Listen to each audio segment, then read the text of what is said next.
A woman who claims social media influencer Andrew Tate ravished her is planning to sue him.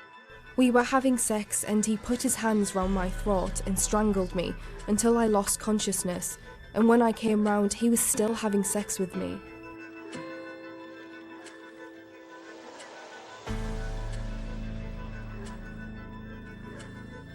The next day, one of my eyes, all the whites of my eyes, had got completely red in one of my eyes.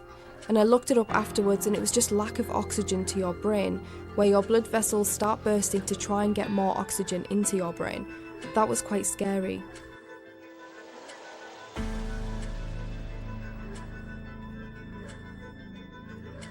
I didn't view it as anything really bad until recently, when I'm a bit older and more sensible and understand consent and how things work. I was worried that maybe I would get blamed. They would say, well, you were having sex with him anyway, it's kind of your own fault.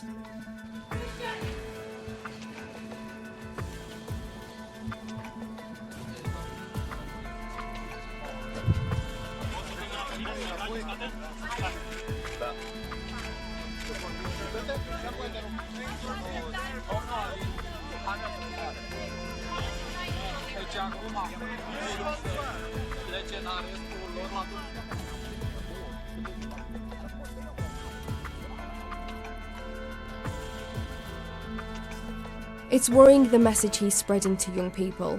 It's scary to think that people are taking his views and taking them on board and believing them.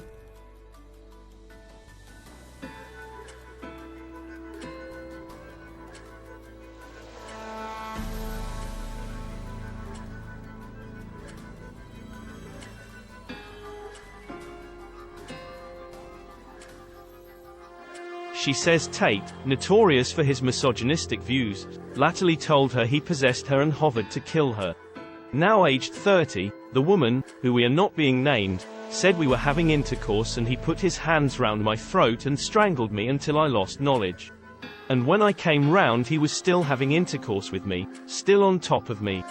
The coming day, all the white had gone fully red in one of my eyes. I looked it up latterly and it was just lack of oxygen to your brain, where your blood vessels start bursting to try and get further oxygen into your brain. That was relatively scary. Her allegation is that in continuing to have intercourse with her while she was unconscious, Tate raped her. The woman, who was 20 at the time, met Tate in a bar in Luton, Bedfordshire, where they both lived. He was a kickboxer and club gatekeeper at the time, and they had a one-night stage, texting each other intermittently in the following weeks. It was during an alternate hassle that Tate allegedly left her unconscious while they were having intercourse at her home. She admits she did not complain to Tate or the police at the time. She told friends, none of whom had experienced anything like it, but she and they dismissed it as something that happened during intercourse. She explained, I didn't view it as anything really bad, until recently when I'm a bit older and more sensible and understand consent and how things work. I was worried that maybe I would get blamed. They would say, well, you were having sex with him anyway, it's kind of your own fault. But attitudes have changed and people are more educated around what is considered sexual assault. She is expected to soon launch a civil case against Tate, 36, for damages, claiming compensation for her ordeal and to encourage other alleged victims to come forward.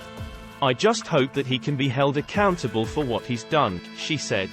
And I want to spread the message of education about consent and hope that more women might feel comfortable coming forward with stories of stuff that's happened to them, not necessarily by him, just in general. 2 months ago, 3 other women who encountered Tate launched a crowdfunding page to raise money for a civil court case. 2 of them worked as webcam models in his internet sex business, while the other had a personal relationship with him.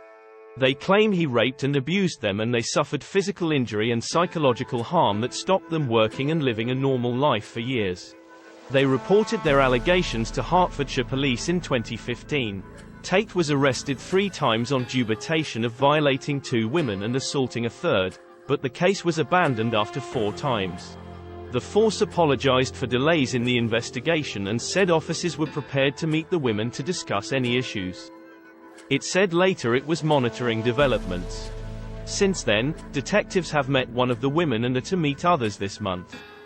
They have also reviewed their original investigation but have not reopened it, which is what the complainants want more than anything. Tate, a British US citizen with nearly 7 million Twitter followers, is currently under house arrest in Romania, where police are investigating suspected human trafficking, rape and sexual exploitation of women there. A decision on whether to charge or release him is expected this month.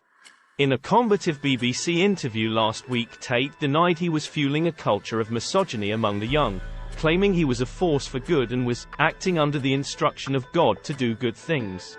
His brother Tristan and 2 Romanian women face the same allegations.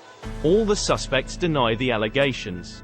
Lawyer Matt Jury, who represents all 4 women making allegations against Tate, said, "They are seeking truth and accountability and want their evidence tested in court." His influence and public profile, his regular media appearances continue to cause them distress, and it just aggravates the trauma they've been through. They want to bring this to an end and correct the narrative as to who Andrew Tate is. If he says he's innocent, he has nothing to fear. A spokesperson for Andrew Tate said, "We understand there is a lot of interest surrounding Andrew at the moment. However, he vehemently denies these accusations and does not condone violence of any kind towards women. All sexual acts that Andrew has partaken in have been consensual and agreed upon before by both parties." Andrew strongly encourages women who have experienced assault, in any form, to report it to the relevant authorities.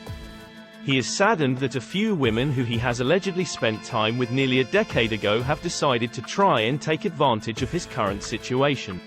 Do you think the top G is innocent, or guilty? Please leave your answers in the comments below.